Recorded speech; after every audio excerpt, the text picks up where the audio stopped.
আসসালামু আলাইকুম রহমতুল্লাহ। Most important CQ series, যেখানে আমরা প্রতিটি অধ্যায়ের গুরুত্বপূর্ণ টপিক থেকে বোর্ডে আসা সৃজনশীল প্রশ্নগুলো এমনভাবে সলভ করি যেন পরীক্ষায় আমাদের জন্য আনসার করা খুবই সহজ হয়। তো আজকে আমরা সরলরেখা অধ্যায়ের উপরে তৃতীয় ক্লাস করব, যেখানে সরলরেখার যে 3.5 অধ্যায়টা আছে, ওই 3.5 অধ্যায়টা অল্প সময়ের মধ্যে ইনশাল্লাহ কভার করে ফেলবো। সরলরেখার ঢাল। সরলরেখার ঢাল নির্ণয়ের সূত্র হচ্ছে m = tan θ, যেখানে থিটা হচ্ছে এক্স অক্ষের ধনাত্মক দিকের সাথে উৎপন্ন কোণ। খেয়াল করো, এইটা ধরো মূলবিন্দু, এই মূলবিন্দু থেকে এইটা হচ্ছে এক্স অক্ষের ধনাত্মক দিক, আর এইটা হচ্ছে একটা সরলরেখা। তাহলে এই এক্স অক্ষের ধনাত্মক দিকের সাথে এই সরলরেখাটা যে অ্যাঙ্গেল তৈরি করবে সেটাই হবে থিটা। সো থিটা হবে এই এতটুকু। তাহলে আমরা এই ক্ষেত্রে ঢাল কিভাবে বের করব? আমরা শুধু এই থিটা tan নিব, তাহলে আমরা সরলরেখার ঢাল পেয়ে যাব m = tan θ। এখানে থিটা কি? থিটা হচ্ছে এক্স অক্ষের ধনাত্মক দিকের সাথে এই রেখাটা যে অ্যাঙ্গেল তৈরি করে সেটাই হচ্ছে থিটা। আচ্ছা খেয়াল করো, 9-10 আমরা জেনে এসেছি যে যদি দুইটা বিন্দু x1 y1 এবং x2 y2 হয়, তাহলে এই দুই বিন্দুগামী সরলরেখার ঢাল নির্ণয়ের সূত্র কি? সেটা হচ্ছে কোটিদ্বয়ের অন্তর বাই ভুজদ্বয়ের অন্তর। অর্থাৎ এই ক্ষেত্রে m = y2 - y1 / x2 - x1। তাহলে দেখো, ঢাল নির্ণয়ের আমরা দুইটা সূত্র পাচ্ছি, একটা হচ্ছে m = tan θ, আর একটা হচ্ছে y2 - y1 / x2 - x1। এখন খেয়াল করো, ঢাল আকৃতির সরলরেখার সমীকরণটা আসলে কি? সেটা হচ্ছে y = mx + c। এটাও আমরা 9-10 দেখে এসেছি, যেখানে m হচ্ছে সরলরেখার ঢাল আর c হচ্ছে y অক্ষ থেকে ছেদকৃত অংশ। দেখো, এইটা যদি সরলরেখা হয় তাহলে এই জায়গাটা হবে c, y অক্ষের ছেদকৃত অংশ, এই যে y অক্ষ থেকে যতটুকু অংশ ছেদ করেছে, আর m হচ্ছে এই ক্ষেত্রে সরলরেখার ঢাল। এখন খেয়াল করো, এই যে অঙ্কটা বলা হয়েছে 4x + 3y - 12 = 0 কে ঢাল আকারে প্রকাশ করে ইহার ঢাল নির্ণয় করো।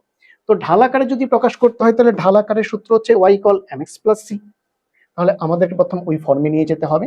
তো আমরা 3y কে এই পাশে রেখে বাকি সব এই পাশে নিয়ে আসলাম, -4x + 12। এখন আমরা 3 দিয়ে ভাগ করে দিব, তাহলে পাবো y = -4/3 × x + 12/3। সম্পূর্ণ সমীকরণকে আমরা 3 দিয়ে ভাগ করে দিয়েছি। তাহলে দেখো, এই সমীকরণটাকে এখন আমরা ঢাল আকারের সাথে তুলনা করি। ঢাল আকৃতির সমীকরণ কি ছিল?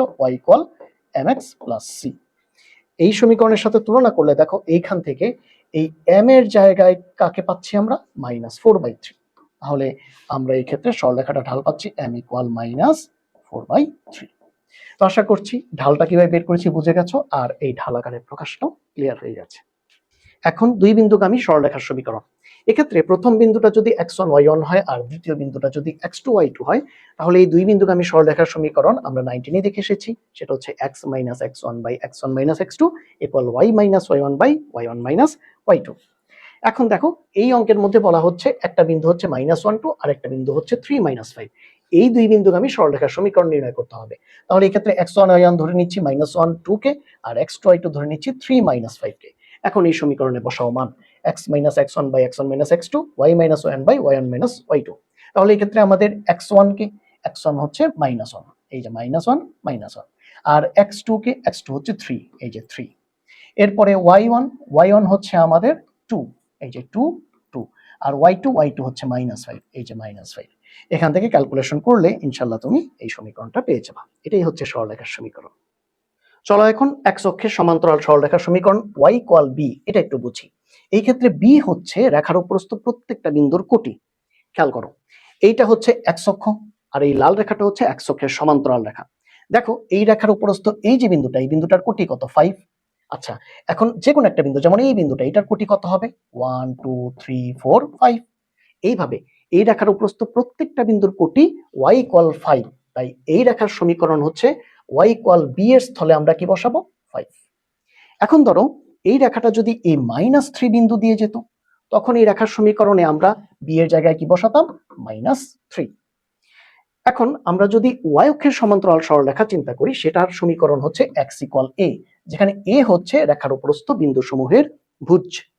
দেখো, এইটা হচ্ছে আমাদের y অক্ষ, আর এই লাল রেখাটা হচ্ছে এখন y অক্ষের সমান্তরাল রেখা। দেখো, এই রেখার উপরস্থ এই যে বিন্দুটা, এই বিন্দুটার ভুজ x = কত? 4। একইভাবে যে কোনো একটা বিন্দু, এখানে একটা বিন্দু নাও, দেখো এর ভুজ কত হবে? 1 2 3 4। প্রত্যেকটা বিন্দুর ভুজই যেহেতু 4, সুতরাং এই রেখার সমীকরণ হবে x = 4। অর্থাৎ এই ক্ষেত্রে a এর স্থানে আমরা কি বসাবো? 4। যদি এই রেখাটা -5 বিন্দু দিয়ে অতিক্রম করতো, তখন আমরা এর স্থানে বসাতাম -5 আর সমীকরণ হতো x ইকুয়াল -5।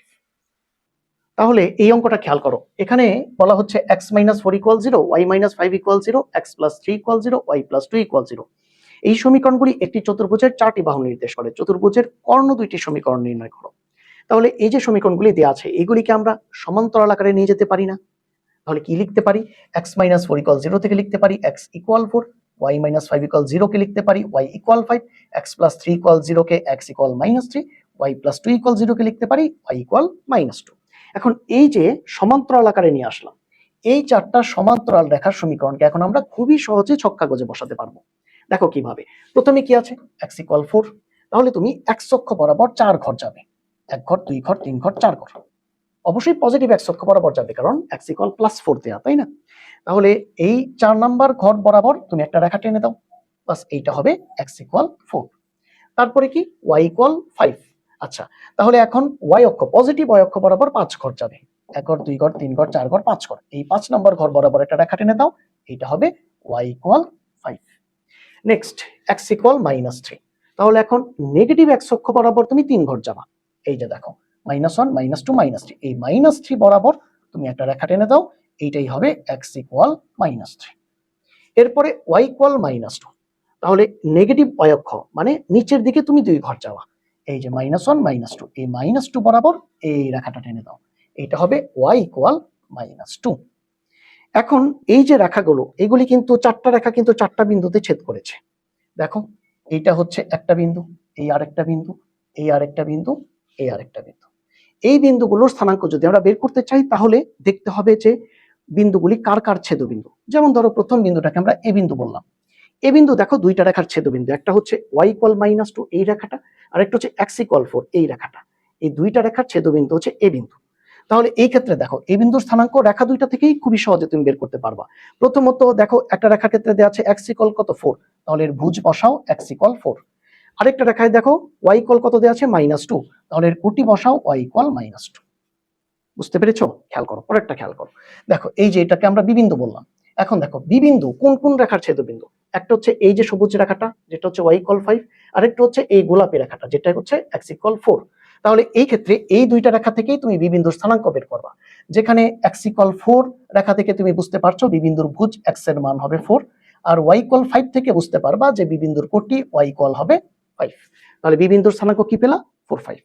খেয়াল করো, এইটা হচ্ছে তোমার সি বিন্দু। তাহলে এই ক্ষেত্রে বলতো এইটা কোন কোন রেখার ছেদবিন্দু দিয়ে গিয়েছে? এই যে লাল রেখাটা x = -3 আর এই সবুজ রেখা y = 5। এই দুইটার ছেদবিন্দুগামীর, এই দুইটার ছেদবিন্দু হচ্ছে সি বিন্দু। তাহলে সি বিন্দুর ক্ষেত্রে x এর মান আমরা পাবো -3 আর y এর মান আমরা কত পাবো? 5। আচ্ছা, এখন আসো এটাকে আমরা ডি বিন্দু বলছি। এখন এই ডি বিন্দু কার কার ছেদবিন্দু? একটা হচ্ছে x = -3 লাল রেখাটা, আর একটা হচ্ছে y = -2 এই নীল রেখাটা।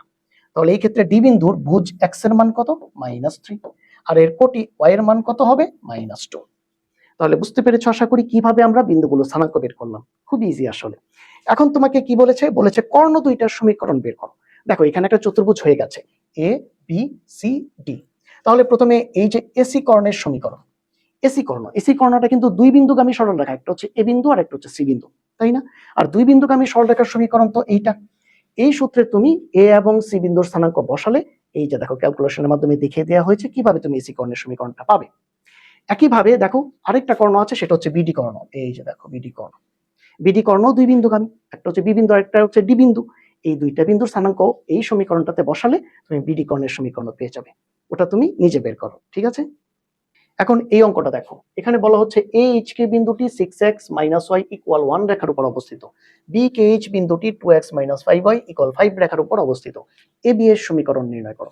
আচ্ছা, আমরা যদি এই যে এ বিন্দু আর এই বি বিন্দুর স্থানাঙ্ক জানতে পারি তাহলে তো AB এর সমীকরণ আমরা খুব সহজে বের করতে পারবো, তাই না?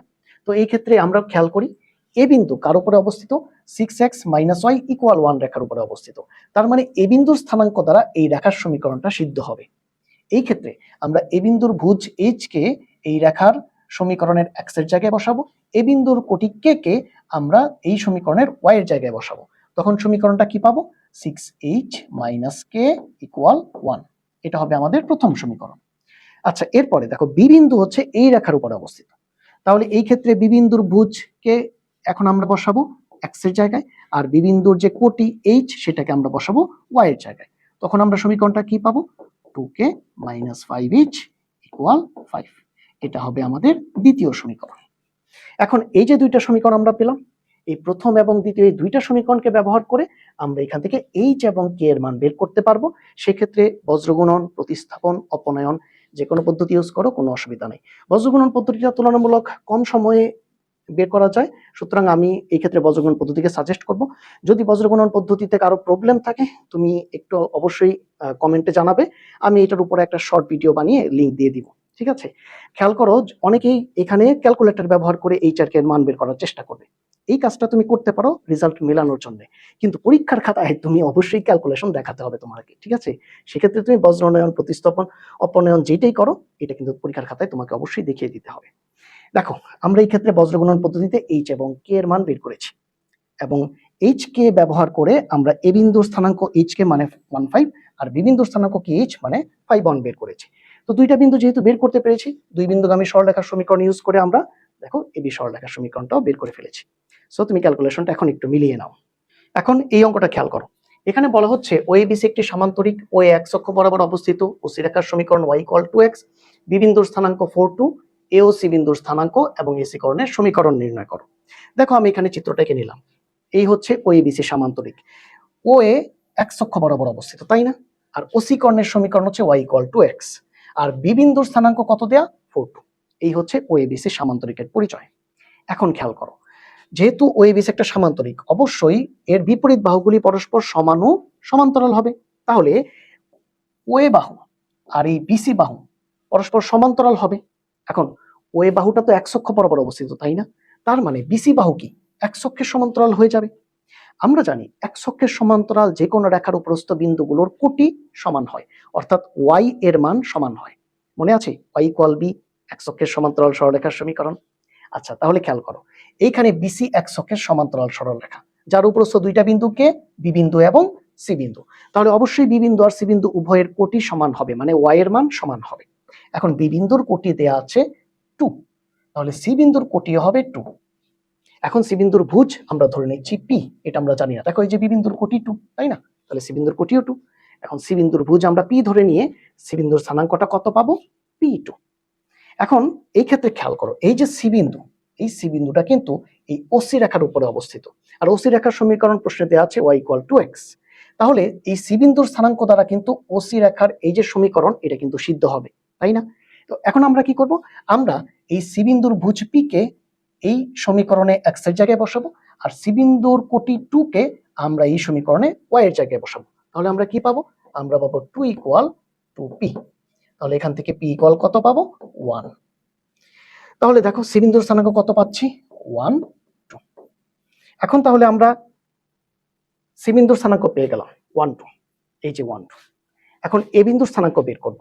আচ্ছা আমরা প্রথমেই বলেছি যে যেহেতু এটা একটা সামান্তরিক, সুতরাং অবশ্যই ওএ এবং বিসি পরস্পর সমান এবং সমান্তরাল হবে, তাই না? তার মানে ওএ এর দৈর্ঘ্য আর বিসি এর দৈর্ঘ্য সমান। এখন বিসি এর দৈর্ঘ্য কতটুকু এটা বের করতে হলে আমরা এই বি বিন্দু আর সি বিন্দুর দূরত্ব বের করলেই পাবো। বি এবং সি বিন্দুর দূরত্ব বের করব, ওই যে সূত্রটা ছিল √(x1 - x2) + y1 - y2², দুই বিন্দুর মধ্যবর্তী দূরত্ব নির্ণয়ের সূত্র, ওইটা ইউজ করে বিসি এর দৈর্ঘ্য আমরা কত পেলাম? 3। আচ্ছা বিসি যদি 3 হয় তাহলে ওএ কত? ওএও 3, যেহেতু বিসি এবং ওএ পরস্পর সমান এবং সমান্তরাল, সুতরাং বিসি যদি 3 হয় তাহলে ওএও হবে 3। সুতরাং এ বিন্দুর ভুজ আমরা কত পাচ্ছি? 3। তাহলে এ বিন্দুর কোটি কত? অবশ্যই 0 হবে। কেন? কারণ এক্স অক্ষের উপরে সকল বিন্দুর কোটি কি হয়? 0 হয়। তাহলে দেখো তুমি এ বিন্দুর স্থানাঙ্ক পেয়ে গেলা, সি বিন্দুর স্থানাঙ্ক পেয়ে গেলা। এখন এই দুই বিন্দুগামী সরলরেখার সমীকরণটা ইউজ করো, তুমি এখান থেকে এসি কর্ণের সমীকরণ খুবই সহজে বের করতে পারবে। ওকে, এখন আমরা ছেদক আকৃতির সরলরেখার সমীকরণ দেখব। সেটা হচ্ছে x/a + y/b = 1। এখানে a হচ্ছে x অক্ষ হতে ছেদকৃত অংশ, আর b হচ্ছে y অক্ষ হতে ছেদকৃত অংশ। তাহলে x এর নিচে যেটা আছে a, এই a হচ্ছে x অক্ষ হতে ছেদকৃত অংশ, আর y এর নিচে যেটা আছে b সেটা হচ্ছে y অক্ষ হতে ছেদকৃত অংশ, = 1। খেয়াল করো এই যে চিত্রটা দেখতে পাচ্ছ, এই চিত্রে এই রেখাটাই হচ্ছে সেই x/a + y/b = 1 এই সরলরেখা। এখানে x এর নিচে a আছে, আর a হচ্ছে x অক্ষ হতে ছেদকৃত অংশ, তাই না? অর্থাৎ এই যে জায়গাটা এই এক্স অক্ষতে ছেদকৃত অংশ হবে এ, আর ওয়াই নিচে আছে বি, তাহলে বি হবে এই যে দেখো ওয়াই অক্ষতে ছেদকৃত অংশ। তাহলে দেখো এক্স অক্ষতে ছেদকৃত অংশ এই যে ও থেকে এ পর্যন্ত ও এ, এটা হবে এ, আর ওয়াই অক্ষতে ছেদকৃত অংশ এই যে ও বি, এটা হবে বি। এখন যদি এই ও থেকে এ, ও এ যদি এ হয় তাহলে এ বিন্দুর ভুজ হবে এ, আর কোটি হবে 0। কেন? কারণ এ বিন্দুতে এক অক্ষের উপরে অবস্থিত, আর এক অক্ষের উপরে সকল বিন্দুরই কি কোটি শূন্য হয়। আচ্ছা, যদি ও থেকে বি পর্যন্ত ও বি যদি হয় বি, তাহলে এই বি বিন্দুর কোটি হবে বি আর ভুজ হবে 0, কারণ ওয়াই অক্ষের উপরে অবস্থিত সকল বিন্দুর ভুজ শূন্য। আচ্ছা, তাহলে খেয়াল করো আমাদের মূল সমীকরণটা হচ্ছে x by a plus y by b equal 1। এই ক্ষেত্রে এক্স এর নিচে যেটা থাকবে এ, এই এ হচ্ছে এক্স অক্ষতে ছেদকৃত অংশ, আর ওয়াই এর নিচে যে বি আছে এই বি হচ্ছে ওয়াই অক্ষতে ছেদকৃত অংশ। ক্লিয়ার? আর এই যে চিত্রটা এটা তো তোমরা দেখতেই পাচ্ছ, একটা বিন্দু হচ্ছে a0 আর একটা বিন্দু হচ্ছে 0b। এই পুরো জিনিসটা কিন্তু মাথায় গেঁথে রাখতে হবে। এখন এই অঙ্কটা খেয়াল করো, এখানে বলা হচ্ছে 3x + 4y - 12 = 0 রেখার অক্ষ দুইটির মধ্যবর্তী খণ্ডিত অংশের সমত্রিখণ্ডন বিন্দু দুটির সাথে মূল বিন্দুর সংযোজক রেখার সমীকরণ নির্ণয় করো। আচ্ছা, খেয়াল করো যখনই আমাদেরকে বলবে অক্ষ দুইটির খণ্ডিত অংশ বা ছেদকাংশ বা ছেদকাকৃতির সরল রেখা, তখনই আমরা বুঝে নিব যে সরল রেখাটার ফর্ম হবে এইরকম x/a + y/b = 1। এটা আমাদেরকে আনতে হবে, ঠিক আছে? আচ্ছা, এই ক্ষেত্রে সরলরেখার সমীকরণ কি 3x + 4y - 12 = 0। আমরা প্রথমে এই সমীকরণটা লিখে ফেললাম, লিখে এই -12 কে এই পাশে নিয়ে আসলাম, হয়ে গেল +12। এখন খেয়াল করো কিভাবে আমরা এই ফর্মে আনবো। এই ক্ষেত্রে মূলত তোমাকে টার্গেটে রাখতে হবে এই যে সমান সমান চিহ্নের এই পাশে যে 1 আছে, এই 1 যদি তুমি কোনোভাবে এখানে বানাতে পারো তাহলে তোমার অটোমেটিক এক্স এর নিচে এ এবং ওয়াই এর নিচে বি চলে আসবে, এটা তোমার টেনশন করতে হবে না। তুমি যদি কোনোভাবে এখানে 1 বানাতে পারো তাহলে তোমার কাজ হয়ে যাবে, এই সমীকরণের ফর্মটা অটোমেটিক ক্রিয়েট হয়ে যাবে। কিভাবে? খেয়াল করো, আমরা এই যে সমান সমান চিহ্নের এই পাশে 12 আছে, এখানে কি বানাতে চাচ্ছি? 1 বানাতে চাচ্ছি। তাহলে সম্পূর্ণ সমীকরণকে 12 দিয়ে ভাগ দিব, 3x কেও 12 দিয়ে ভাগ দিব, 4y কেও 12 দিয়ে ভাগ দিব, 12 কেও 12 দিয়ে ভাগ দিব। তখন এই 12/12 মানে কি হয়ে যাবে? 1। আমাদের টার্গেট ফিল আপ হবে। এই ক্ষেত্রে দেখো 3x/12 মানে কত? x/4, 4y/12 মানে কত? y/3। তাহলে দেখো এই যে ফর্মটা কি এখন মিললো না? যখনই তুমি এই পাশে 1 বানিয়ে ফেললে তখনই কিন্তু দুইটা ফর্ম মিলে গেল। এই ক্ষেত্রে x/a এই জায়গায় আছে x/4, y/b এই জায়গায় আছে y/3। তাহলে a এর জায়গায় কি আছে? 4, b এর জায়গায় কি আছে? 3। এই যে a এবং b এর মানটা তুমি পেয়ে গেলে। এখন তুমি আসো এই ক্ষেত্রে, তাহলে যেটা খেয়াল করতে বলেছি সেটা হচ্ছে কি, এই যে দেখো দুই পাশেই সমীকরণের সমান সমান চিহ্নের এই পাশে কি বানাতে হবে? 1 বানাতে হবে, এটা খেয়াল রেখো। তাহলে এখন দেখো তোমার a বলতে হচ্ছে x অক্ষের ছেদকাংশ, এটা কত পেয়েছো? 4, আর b বলতে হচ্ছে y অক্ষের ছেদকাংশ, এটা কত পেয়েছো? 3। তাহলে এই যে a বিন্দুর স্থানাঙ্ক a0 এর বদলে এখন কত লিখবো? 40। b বিন্দুর স্থানাঙ্ক 0b এর বদলে লিখবো 03। a আর b বিন্দুর স্থানাঙ্ক আমরা পেয়ে গেলাম। এখন কি বলা হচ্ছে? অক্ষ দুটির মধ্যবর্তী খণ্ডিত অংশের সমত্রিখণ্ডন বিন্দু দুইটির সাথে। আচ্ছা, অক্ষ দুইটার মধ্যবর্তী খণ্ডিত অংশ হচ্ছে এই এবি রেখাংশ। এবি রেখাংশের এ আর বি বিন্দু কিন্তু আমরা অলরেডি পেয়ে গেছি, ঠিক আছে না? এখন এই যে এ আর বি এই দুইটা বিন্দুকে ব্যবহার করে এই এবি রেখাংশের দুইটা সমত্রিখণ্ডন বিন্দু বের করতে হবে। একটু ভাবো তো এই কাজটা আমরা অলরেডি করেছি কিনা। আমরা আগের পার্টেই 4 নম্বর অঙ্ক, চট্টগ্রাম বোর্ড 17, চট্টগ্রাম বোর্ড 17 4 নম্বর যে অঙ্কটা ছিল আগের পার্টে, 4 নম্বর অঙ্কটা, ওইটাতে তুমি দেখো আমরা কিন্তু ঠিক এই অঙ্কটা সলভ করছি, যেখানে এ বিন্দুর স্থানাঙ্ক ছিল 40, বি বিন্দুর স্থানাঙ্ক ছিল 03। আমরা এই সমত্রিখণ্ডন দুইটা বিন্দু সি আর ডি ধরেছিলাম, আর সিডি এই দুইটা বিন্দুরই স্থানাঙ্ক আমরা বের করেছিলাম। যদি কারো এখানে এই সমত্রিখণ্ডন বিন্দুর সমাধানটা আবার করে দেওয়া আছে, যদি কারো এই সমাধান বুঝতে সমস্যা হয়, তুমি অবশ্যই আগের পার্টের 4 নম্বর অঙ্কটা দেখে ফেলো, ইনশাআল্লাহ তুমি একবারে ক্রিস্টাল ক্লিয়ার হয়ে যাবে। ওকে, তাহলে আশা করছি এই সমত্রিখণ্ডন দুইটা বিন্দু সি আর ডি এর স্থানাঙ্ক তোমরা খুবই সহজে বের করতে পারবে, যেহেতু অলরেডি এটা করে ফেলা হয়েছে আগের পার্টে। এখন দেখো সি আর ডি দুইটা বিন্দুর স্থানাঙ্ক যখন তুমি বের করতে পারবে, তখন কিন্তু তোমাকে কি করতে হবে? এই বিন্দু দুইটির সাথে মূল বিন্দুর সংযোজক রেখার সমীকরণ বের করতে হবে। তাহলে তুমি প্রথমে মূল বিন্দু এর সাথে সি বিন্দুকে সংযুক্ত করো, এই ওসি সংযোজক রেখার সমীকরণ তুমি বের করো। এক্ষেত্রে দেখো এই ও বিন্দু হচ্ছে তোমার x1 y1, সি বিন্দু হচ্ছে x2 y2। তাহলে তুমি এই দুই বিন্দুগামী সরল রেখার সূত্র ইউজ করো, ওসি রেখার সমীকরণ তুমি পেয়ে যাবে। ওকে, একইভাবে ওডি রেখার সমীকরণ বের করার জন্য তুমি ও বিন্দুর সাথে এই ডি বিন্দুকে যুক্ত করো। এখন ও বিন্দু হবে তোমার x1 y1 আর ডি বিন্দু হবে তোমার x2 y2। আবারও ওই দুই বিন্দুগামী সরলরেখার সূত্র ইউজ করো, বাস ইনশাআল্লাহ তোমার ওডি রেখার সমীকরণটাও বের হয়ে যাবে। তাহলে আশা করছি ইনশাআল্লাহ এটা তুমি সলভ করতে পারবে। এই অঙ্কটা খেয়াল করো, এখানে বলা হচ্ছে একটি সরলরেখা -2 -5 বিন্দু দিয়ে অতিক্রম করে এবং x ও y অক্ষ দুইটিকে যথাক্রমে এ ও বি বিন্দুতে ছেদ করে। যখনই দুইটা অক্ষকে ছেদ করার কথা বলবে, তখনই আমরা ছেদক আকৃতির সরল রেখার সমীকরণ x/a + y/b = 1 এর কথা মনে করব। আমাদেরকে কি করতে হবে? আমাদেরকে এইটার সমীকরণটাই নির্ণয় করতে হবে। তাহলে এই সমীকরণে এ কি? এ হচ্ছে এক্স অক্ষ থেকে ছেদকৃত অংশ, এই যে এই জায়গাটা, তাই না? মানে এই যে ও এ যে আছে না, এই ও এ হচ্ছে আমাদের এ, এক্স অক্ষ থেকে ছেদকৃত অংশ। আর বি কি? বি হচ্ছে এই ওয়াই অক্ষ থেকে ছেদকৃত অংশ, মানে এই যে ও বি অংশটা, এটাই হচ্ছে আমাদের বি। এখন কোশ্চেনে দেওয়া আছে ও এ + 2ob = 0। এখন এই সম্পর্কটা থেকে ও এ মানে কি? এ, আর ও বি মানে কি? বি। বসিয়ে আমরা এ ইকুয়াল কি পাচ্ছি? -2b। তাহলে খেয়াল করো, আমাদেরকে তো এই যে 1 নম্বর সমীকরণে যে রেখাটা আমরা লিখেছি, এটাই আমাদেরকে বের করতে হবে, তাই না? এই সমীকরণটাই আমাদেরকে নির্ণয় করতে হবে। এখন এই যে নির্ণয়ের যে রেখার সমীকরণটা, এইটা দেখো -2 -5 বিন্দু দিয়ে অতিক্রম করে।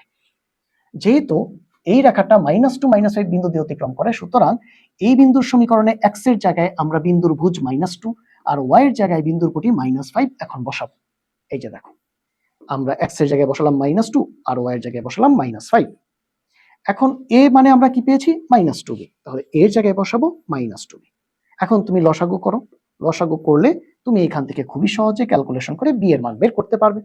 আর b এর মান যদি বের করতে পারো, দেখো a = -2b, এই সম্পর্কটা ইউজ করে তুমি a এর মানও বের করতে পারবে। এখন এর মান পেলে 8, b এর মান পেলে -4, এই দুইটা মান তুমি 1 নম্বর সমীকরণে বসাও। এর জায়গায় হচ্ছে 8, b এর জায়গায় -4।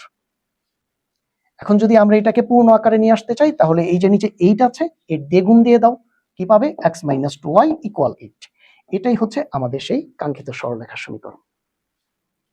এখন এই অঙ্কটা খেয়াল করো, এখানে বলা হচ্ছে 3x + 2y - 6 = 0, 2x + 3y - 8 = 0।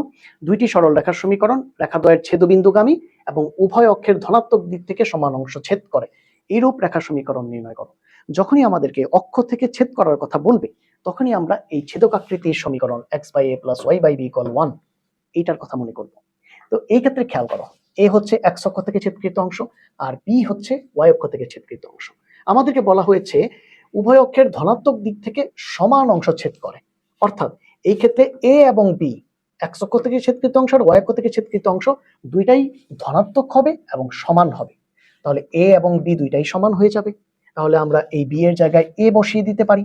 তাহলে সমীকরণটা কি আসলো? x/a + y/a = 1। তাহলে আমরা এখান থেকে কি পাচ্ছি? x + y = a। এইটা হবে আমাদের সেই ছেদক আকৃতির সরল রেখার নতুন ফর্ম, যেখানে আমরা এর মানটা জানলেই এই সমীকরণটা বের করে ফেলতে পারবো। ঠিক আছে? দেখো এই ক্ষেত্রে এই যে x অক্ষের ছেদকৃত অংশ, এটা তো a আমরা আগেই ধরেছি। এখন y অক্ষের ছেদকৃত অংশকেও আমরা কি এই ধরলাম, কারণ দুইটাই সমান। কোশ্চেন এটাই বলে দিয়েছে, দুইটাই ধনাত্মক, দুইটাই সমান। ঠিক আছে? আচ্ছা, এখন আমরা যদি এর মানটা বের করতে চাই, আমাদের হাতে আরেকটা ক্লু আছে। সেটা কি? সেটা হচ্ছে এই যে সমীকরণটা, এই যে রেখাটা, ছেদক আকৃতির রেখাটা, এইটা মূলত এই দুইটা সরল রেখার ছেদবিন্দুগামী, তাই না? এই দুইটা সরল রেখার সমীকরণকে যদি আমরা সলভ করতে পারি, তাহলে এদের ছেদবিন্দু বের করতে পারবো। আর এদের ছেদবিন্দুকে কাজে লাগিয়ে আমরা এই 1 নাম্বার সমীকরণটা বের করে ফেলতে পারবো। তাহলে কিভাবে করব? দেখো, আমরা প্রথমে এই দুইটা সমীকরণকে লিখে নিলাম। লিখে এখানে এই যে দেখো, প্রতিস্থাপন, অপনয়ন, বজ্রগুণন, যে কোনো পদ্ধতিতে তুমি এই দুইটা সমীকরণকে সলভ করলে এখান থেকে y এবং x এর মান পেয়ে যাবে। সেটাই হবে এই রেখা দুইটার ছেদবিন্দুর ভুজ এবং কোটি। তাহলে এখানে x এর মান 2/5, এটা হচ্ছে ভুজ, y এর মান 12/5, এটা হচ্ছে কোটি। তো আমরা রেখা দুইটার ছেদবিন্দুকে যদি c বিন্দু ধরি, তাহলে c বিন্দুর স্থানাঙ্ক কিন্তু আমরা এই ক্ষেত্রে বের করে ফেলতে পারি। ঠিক আছে? আচ্ছা, তারপরে কি করব আমরা? তারপরে আমরা বলবো এই সি বিন্দুটা মূলত আমাদের ছেদক আকৃতির এই রেখাটার উপরে অবস্থিত। যে রেখাটার সমীকরণ আমরা কি বলেছি? x + y = a। এই ছেদক আকৃতির রেখাটার উপরেই সি বিন্দু অবস্থিত। এই ছেদক আকৃতি থেকেই তো এই রেখাটা এনেছি, তাই না? আমরা হ্যাঁ, এই রেখাটার উপরে এখন সি বিন্দু অবস্থিত। তাহলে সি বিন্দুর যে ভুজ আর সি বিন্দুর যে কোটি, সেটা আমরা এই সমীকরণে x এবং y এর জায়গায় বসাতে পারি। এই যে দেখো, x এর জায়গায় 2/5, y এর জায়গায় 12/5 বসিয়ে এখান থেকে আমরা খুবই সহজে a এর মান বের করে ফেলতে পারি। এখন এই a এর মানটা নিয়ে আমরা এই 1 নাম্বার সমীকরণে বসাবো, তাহলেই আমাদের কাঙ্ক্ষিত সরলরেখার সমীকরণটা আমরা পেয়ে যাব। ওকে, এখন আমরা লম্ব আকৃতির সরলরেখার সমীকরণ দেখব। দেখো এই ক্ষেত্রে এই যে সরলরেখাটা আমরা দেখতে পাচ্ছি, এটা হচ্ছে ছেদক আকৃতির সরলরেখা, তাই না? এই ছেদক আকৃতির সরলরেখার উপরে এই মূল বিন্দু ও থেকে যদি আমরা একটা লম্ব আঁকি, OC লম্ব, তাহলে এই OC লম্বের দৈর্ঘ্যকে আমরা ধরে নিচ্ছি p। আর এই যে x অক্ষের ধনাত্মক দিক, এই x অক্ষের ধনাত্মক দিকের সাথে এই যে লম্ব OC, এইটা ধরো যে অ্যাঙ্গেলটা তৈরি করে সেটা হচ্ছে আলফা। তাহলে আমরা কি করেছি, আমরা ছেদক আকৃতির এই সরল রেখার উপরে মূলবিন্দু থেকে একটা লম্ব এঁকেছি যার দৈর্ঘ্য হচ্ছে পি, আর এই লম্বের সাথে এক্স অক্ষের ধনাত্মক দিকের কোণ হচ্ছে আলফা। তাহলে সেই ক্ষেত্রে লম্ব আকৃতির সরলরেখার সমীকরণ হবে x cos alpha plus y sine alpha equal p. এখানে আলফা কি, আলফা হচ্ছে এক্স অক্ষের ধনাত্মক দিকের সাথে এই যে লম্বটা যে অ্যাঙ্গেল তৈরি করে সেইটা, আর পি কি, পি হচ্ছে মূলবিন্দু থেকে এই লম্ব আকৃতির সরলরেখার উপর অঙ্কিত লম্ব ও সি এর দৈর্ঘ্য পি। যেহেতু পি হচ্ছে লম্বের দৈর্ঘ্য আর দৈর্ঘ্য সর্বদাই ধনাত্মক হয়, এর জন্য পি এর মান সর্বদাই কি হবে, পজিটিভ হবে। এখন এই অঙ্কটা খেয়াল করো, এখানে বলা হচ্ছে একটি সরলরেখার সমীকরণ নির্ণয় করো যা অক্ষ দুইটির সাথে 8 বর্গ একক ক্ষেত্রফল বিশিষ্ট ত্রিভুজ উৎপন্ন করে এবং মূলবিন্দু থেকে উক্ত রেখার উপর অঙ্কিত লম্ব এক্স অক্ষের ধনাত্মক দিকের সাথে 45 ডিগ্রি কোণ উৎপন্ন করে। যখনই মূলবিন্দু থেকে অঙ্কিত লম্বের কথা বলা হবে আর এক্স অক্ষের ধনাত্মক দিকের সাথে 45 ডিগ্রি অ্যাঙ্গেল, এই দুইটা দেখবা তুমি সাথে সাথে বুঝে যাবা যে লম্ব আকৃতির সরলরেখার সমীকরণ তোমাকে ইউজ করতে হবে, যেখানে আলফা হচ্ছে এক্স অক্ষের ধনাত্মক দিকের সাথে উৎপন্ন কোণ যার মান 45 ডিগ্রি বলে দেওয়া আছে, আর পি হচ্ছে মূলবিন্দু থেকে অঙ্কিত লম্বের দৈর্ঘ্য, তাই না? আচ্ছা, তাহলে আমরা যদি x cos alpha plus y sine alpha equal p, এখানে আলফা এর মান কত বসাবো, 45। তাহলে এই ক্ষেত্রে cos 45 কত, 1/√2, sin 45 কত, 1/√2। এখন আমরা যদি এই সমীকরণটাকে ছেদক আকৃতিতে আনতে চাই তাহলে কি করতে হবে, মনে আছে আমাদেরকে এই সমীকরণের সমান সমানের এই পাশে পি এর জায়গায় 1 বানাতে হবে, খেয়াল আছে? যদি পি এর জায়গায় 1 বানাতে চাও তাহলে সম্পূর্ণ সমীকরণকে পি দিয়ে ভাগ দিতে হবে না? তাহলে এইখানে তুমি পি দিয়ে ভাগ দিলা, পি বাই পি মানে এই 1। তাহলে আলটিমেটলি এক্স এর নিচেও চলে আসবে √2 পি আর ওয়াই এর নিচেও চলে আসবে √2 পি, মানে কমপ্লিট সমীকরণ পি দিয়ে ভাগ হয়ে যাবে। ওকে, এখন খেয়াল করো, এই যে √2 পি এক্স এর নিচে আছে এই জিনিসটা আসলে কি, এক্স অক্ষ থেকে ছেদকৃত অংশ, ওয়াই এর নিচে √2 পি আছে এই জিনিসটা কি, ওয়াই অক্ষ থেকে ছেদকৃত অংশ। খেয়াল করো, এই যে এতটুকু হচ্ছে এক্স অক্ষ থেকে ছেদকৃত অংশ যাকে আমরা পেয়েছি কত, √2 পি। এইটা মানে কি, ও এ না, ও এ। আচ্ছা, এইটা হচ্ছে ওয়াই অক্ষ থেকে ছেদকৃত অংশ, এইটার মানও আমরা পেয়েছি √2 পি, এইটা কি, ও বি। তাহলে এখন খেয়াল করো, যদি ত্রিভুজটা হয় এই ক্ষেত্রে দেখো, এই যে ত্রিভুজ ও এ পি, এই ত্রিভুজের ক্ষেত্রে ও এ হচ্ছে ভূমি আর ও বি হচ্ছে লম্ব, ঠিক না? তাহলে ত্রিভুজ ওই বি এর ক্ষেত্রফল যদি বের করতে চাই, হাফ ইন্টু কি লিখবো, ভূমি ইন্টু উচ্চতা। এক্ষেত্রে ও এ হচ্ছে ভূমি আর ও বি হচ্ছে উচ্চতা। ও এ মানে কি, √2 পি, ও বি মানে কি, √2 পি। বসালে এখান থেকে আমরা পাবো ত্রিভুজ ও এ বি এর ক্ষেত্রফল হচ্ছে পি স্কয়ার। এই 2 এর সাথে √2 আর √2 কাটা যাবে। তাহলে ত্রিভুজ ও এ বি এর ক্ষেত্রফল পি স্কয়ার পেলাম। প্রশ্নে দেখো বলা আছে যে এই ত্রিভুজটার ক্ষেত্রফল হবে 8 বর্গ একক। দেখো বলা আছে অক্ষ দুইটির সাথে 8 বর্গ একক ক্ষেত্রফল বিশিষ্ট ত্রিভুজ তৈরি করে। এই যে অক্ষ ওয়াই অক্ষ আর এক্স অক্ষের সাথে এই যে ত্রিভুজটা তৈরি করে, এই ত্রিভুজটার ক্ষেত্রফল কত, 8 বর্গ একক। তার মানে ত্রিভুজ ওই বি এর ক্ষেত্রফল প্রশ্নে দেওয়া আছে 8, আমরা পেয়েছি পি স্কয়ার, তাহলে p square equal 8, root over করলে পি ইকুয়াল কত পাবো, 2√2। তাহলে এইখান থেকে আমরা পি এর মান পেয়ে গেলাম। এখন এই পি এর মান আমরা এই 1 নম্বর সমীকরণে বসালেই কিন্তু সরলরেখাটা পেয়ে যাব। পি এর জায়গায় 2√2, পি এর জায়গায় 2√2, এই যে দেখো বসালাম, তাহলে পেলাম x/4 + y/4 = 1।